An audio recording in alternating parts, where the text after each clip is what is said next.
O desafio que nós temos, vocês especialmente, do Tribunal de Contas, que eu posso imaginar as pressões que devem sofrer, a chantagem, até os medos que podem ser tomados, porque a função de vocês é incômoda, mas altamente ética. Primeiro, de desfazer aquelas condições que podem levar à corrupção, que é muito importante isso, e mais importante. E a outra, quando se deu a corrupção como fato consumado, ir fundo, desenmascarar, ir até as raízes e poder denunciar e tornar público. Tudo isso não é uma tarefa fácil, perigosa, difícil, que exige de vocês caráter, retidão ética e aquilo que Max Weber chama que é a ética da consciência, a ética da responsabilidade, a ética de princípios. Isto é, orientar-se fundamentalmente por aquilo que é reto. Não significa orientar simplesmente por aquilo que é lei, porque a lei às vezes é dura, e a gente tem que tratar humanamente a lei como um momento da história onde as coisas são definidas, a sociedade precisa das leis para poder ter seu fluxo, mas ao mesmo tempo saber aplicar a epiqueia é o recurso de humanização da lei, mediante a qual nós aplicamos a lei e nunca deixamos de tratar humanamente os seres humanos. Mesmo quando são punidos, são castigados, são desmascarados, evitar o mais possível a humilhação da dignidade humana, sem perder a sua perspectiva de resgate, de inclusão na sociedade e de fazê-los passar por processos de verdadeira cura, porque processos assim são dolorosos e a vida dá amargas lições a esses, porque pertence à corrupção o lado escondido, o lado do segredo, o lado de ninguém poder saber. É uma das chaves da corrupção. Agora, quando essa chave é desfeita e a pessoa fica desnuda, fica exposta, aí se percebe a falta de dignidade, falta de moralidade, colocar o bem particular contra o bem comum, significa às vezes roubo direto da coisa pública, desvio de somas imensas que podiam ir para as escolas e vão para o bolso de particulares e vantagens que fazem.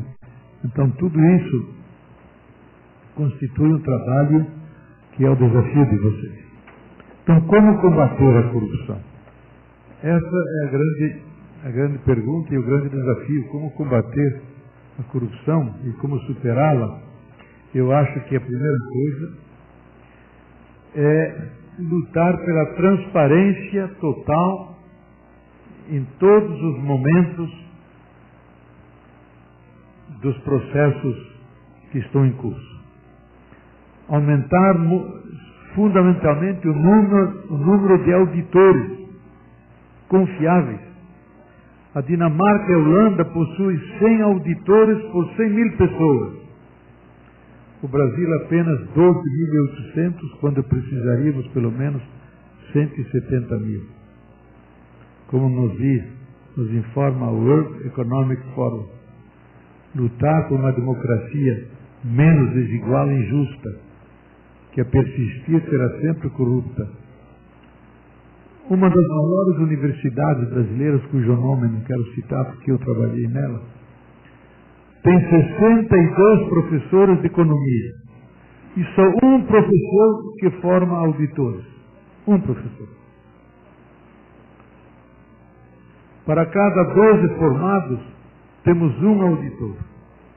Nos Estados Unidos, para cada 12 auditores formados, um economista formado. E o desejo das mães americanas é terem um que seja advogado, outro que seja médico e o terceiro que seja um auditor. Como funções de alta dignidade social, desejada pelas famílias, porque são altamente respeitados. Então, eu acho que nós precisamos superar a corrupção, em primeiro lugar, tendo um corpo de auditores maior, bem formado, que seja imune de abusar do poder, nada de dar cheques em branco. Depois de evitar a concentração de poder, a divisão dos poderes é uma forma que já os clássicos da sociologia, como Rousseau, viram que é uma maneira de evitar a corrupção e o abuso do poder.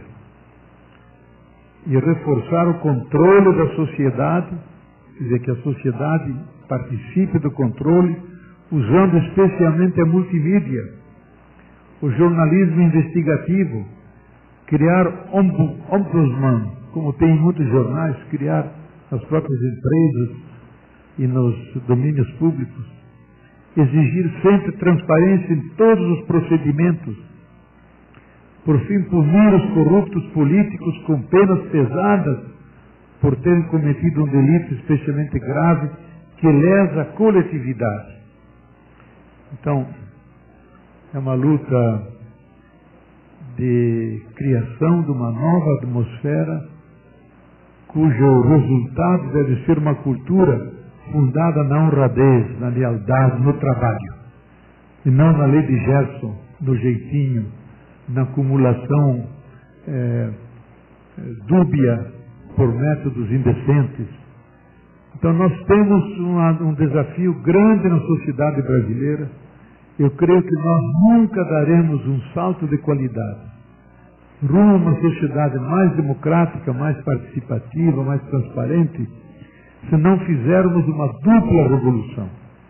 Uma revolução da educação de base, onde nos orientamos por valores e princípios e não por vantagens e privilégios, e uma revolução ética. A ética não como um superego castrador que impõe normas e proibições, mas ética como orientações que ajudam o bem viver, que orientam a vida pelo justo, pelo correto, que aproxima as pessoas sem explorá-las, que mostra a capacidade de ser solidário, que permite a convivência. Uma das grandes crises da cultura hoje é que nós não queremos conviver. Cada um quer viver sozinho, individualisticamente.